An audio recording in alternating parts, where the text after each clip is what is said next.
is a line in this play, as we all, well, at least there's one, there's many lines in this play that are non sequiturs, but there is one that is a total, utter non sequitur to everybody, except maybe Egg. Maybe. And somehow yesterday we were all having to deal with this. And I don't even remember any humor in it. I was so terrified. But we did arrive. Now, go on. Go on. Well, it's as Maura said, it's learning how to navigate the language of this relationship, which makes perfect sense to these two, but not necessarily right to her, and how we all experience the fractioning of A's mind, if you can call it that, and the delight in it, the confusion in it, and the possible fear in it, and concern. I'm walking into a world that has its own, this relationship is something that I'm having to navigate, and I'm having to learn the language, and I'm being blindsided by how time and logic cease to exist in the way that I know it, and I'm learning how to deal with that. And it is, like I said, thrilling. All of you have a first start of rehearsal, you join a company of actors, and you're off on a journey and a path to do a play together.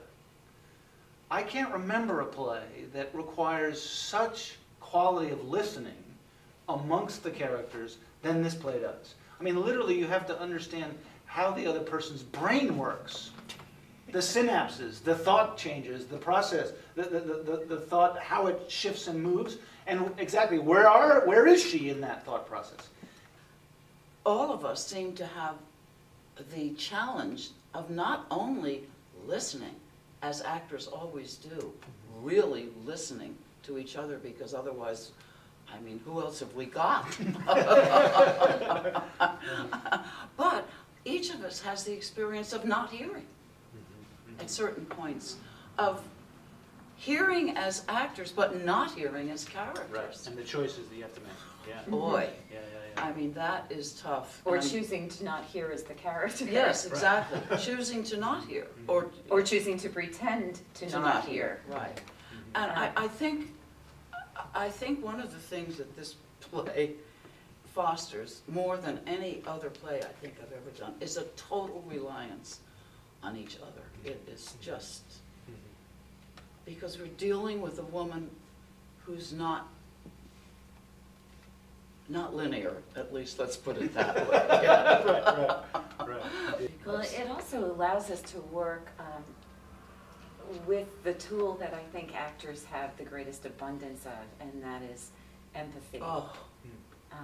Because sometimes you might not hear something logically, or you might not be intellectually ready yet to make a decision about what is contained in this pause or what is contained in this silence. However, you can feel something. Yeah.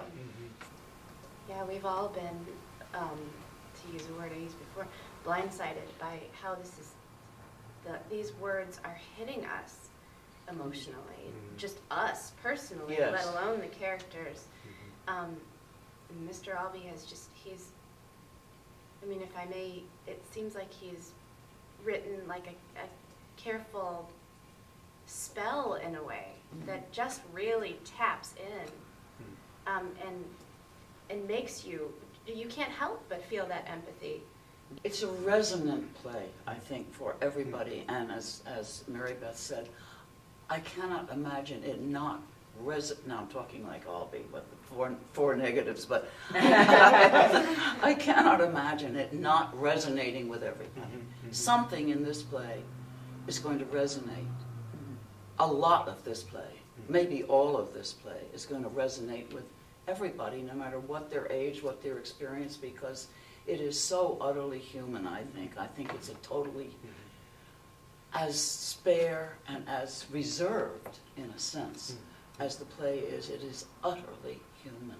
It's just human.